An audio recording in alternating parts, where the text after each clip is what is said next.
Hola amigos, mi nombre es Ever Vega, director de Escuela de Sabiduría, y este es el cuarto episodio de nuestro curso de inteligencia emocional. Y vamos a hablar hoy de los dos dominios del sistema nervioso que finalmente orquestan nuestras emociones. En el video pasado hablábamos del estrés y del estado de sobrevivencia que moviliza cuando entramos en estrés. Es decir, cuando nuestro sistema se siente vulnerable, se siente amenazado, la respuesta que nosotros tenemos es una respuesta de estrés, es una respuesta de sobrevivencia y de buscar eso, sobrevivir, prevalecer. Para eso el sistema lleva toda la sangre a los músculos, la retira de los órganos y nos pone dispuestos a atacar, defendernos, a huir, a hacer algo físico que defienda nuestra situación. Ahora, decíamos que esa sensación la podemos disparar aún cuando lo que está ocurriendo no sea tan estresante, no sea cierto que amenace nuestra sobrevivencia. Sin embargo, cuando nuestra mente es dominada por el estrés o por el estado de sobrevivencia, vamos a dramatizar más las cosas, a poner las cosas en una percepción subida de tono que hace que nuestro sistema perciba que es necesario esa defensa, que es necesario estar en eso. Ahora, ¿qué ocurre cuando eso pasa? Decíamos al final que tenemos una respuesta en el cuerpo donde los órganos no están siendo alimentados suficientemente. Nuestro cerebro, páncreas, corazón, pulmones, riñones, todos los órganos empiezan a trabajar al máximo. ¿Por qué? Porque necesitan hacer el mismo trabajo alimentados con mucho menos sangre, oxígeno, nutrientes, todo lo que la sangre conlleva.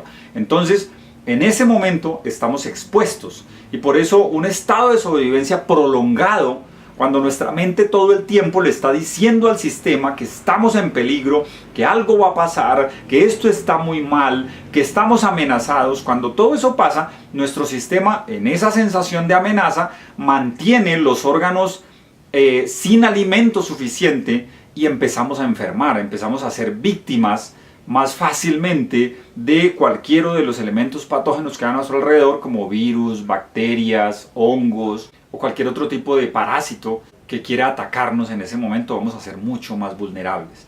Entonces, el estado de estrés mantenido por mucho tiempo ya no es algo sano, ya no te defiende, ya simplemente es la respuesta mental, neurológica que tú tienes a algo que ya no está. Es tu mente repitiendo y dándote razones para mantener un estado que ya no necesitas. Entonces, cuando eso pasa, biológicamente tenemos un sistema nervioso central que se divide como en dos partes. Eso lo aprendimos en la biología por allá del bachillerato, y esas dos partes son el sistema simpático y el sistema parasimpático. Lo curioso del asunto es que el sistema simpático para nada es simpático, porque el sistema simpático es el que predomina cuando entramos en una situación estresante, cuando entramos en una sensación de sobrevivencia y cuando cargamos nuestros músculos para defendernos, atacar o huir. Entonces, el sistema nervioso simpático toma el control del cuerpo y hace que la persona empiece a entrar en ese estado que hemos dicho de sobrevivencia. ¿Cuál es el estado contrario? Cuando domina el otro sistema, que es el sistema parasimpático, vamos a tener unas sensaciones totalmente distintas. Vamos a activar la objetividad, la creatividad, el ingenio, el lenguaje, la profundización en las cosas. Vamos a estar mucho más fluidos. De hecho, hoy en día en las investigaciones de inteligencia emocional se habla del estado de flujo que logramos los seres humanos cuando hacemos, por ejemplo, algo que nos gusta. Entonces, el estado de flujo es un estado donde fluye todo a nuestro alrededor, en el trabajo, cuando estamos en un proceso de enamoramiento con una persona, cuando hacemos, repito, lo que nos gusta, o en una situación laboral armoniosa, donde trabajamos con personas con quienes nos entendemos y hacemos las cosas. Cuando empezamos a fluir, lo que está ocurriendo es que el sistema parasimpático ha tomado el control y empieza a vasodilatar. Entonces los órganos, el cerebro, el corazón está bombeando la sangre a todo el cuerpo, el cerebro se vasodilata, entonces tienes una afluencia de sangre suficiente en el cerebro, tienes mejor memoria, concentración, enfoque. Todo eso ocurre porque la sangre alcanza a irrigar todo el cerebro y a iluminar zonas que de pronto de otra manera estarían ocultas, estarían opacas. Entonces, todo lo que nosotros hacemos es activar uno u otro. Ahora, ¿cuál es la señal? O sea, ¿cómo sabemos? Porque en muchas ocasiones esto ocurre sin que nos demos cuenta. Es decir, ¿cómo así que ocurre sin que nos demos cuenta? ¿Entramos en estado de estrés sin darnos cuenta? Sí, efectivamente. Eso es como el cuento del borracho. Es decir, al borracho nunca uno le pregunta si está borracho y ninguno va a aceptar. Siempre va a decir, no, yo no estoy borracho. Así esté que se caiga de la borrachera, pero él no va a reconocerlo. Nos pasa lo mismo con las emociones. Oye, ¿por qué estás enojado? ¿Qué? ¿Enojado quién? ¿Cómo así? Va a decir la persona, yo no estoy enojado, no me trates así. Porque la persona ni siquiera a veces se da cuenta de que está siendo presa de su sistema amigdalar o que está siendo dirigido por el sistema simpático y quiere defenderse de las personas que hay a su alrededor o de las situaciones que hay. Entonces, cuando nosotros estamos pensando, por ejemplo, nuestro cerebro no reconoce qué está sucediendo en realidad, nuestro sistema inconsciente no reconoce lo que está sucediendo en realidad y lo que estamos, por ejemplo, recordando. Entonces, puede que te haya sucedido algo estresante, algo que efectivamente amenazó tu sobrevivencia, algo que efectivamente te puso bajo una situación de peligro. Pero esa situación ya pasó. Sin embargo, si tú eres capaz, si tu cerebro, si tu diálogo interno la trae recurrentemente, tu cuerpo no sabe que eso es un recuerdo. Tu cuerpo solamente sabe que lo estás exponiendo a las mismas imágenes, si son vívidas, si estás entrando en esa situación. Eso pasa, yo tengo una hija de 9 años y a ella le contaron el cuento de un gato que era más o menos un asesino serial. Entonces, y a veces en las noches ella por un tiempo se despertaba y decía, papá, es que estoy pensando en el gato. Es que el gato siento que va a entrar por la ventana. Nada de eso es real. Ni siquiera la historia no la ha visto, alguien se la contó. Ella se imaginó el resto, pero eso hace que su sistema entre en un estado de estrés, entre en estado de sobrevivencia, domina el sistema simpático y entonces ella empieza a asustarse y empieza a tener comportamientos de gritar, de pedir ayuda, pedir auxilio, porque eso es lo que una niña de 9 años identifica como liberarse del estrés o huir de la situación.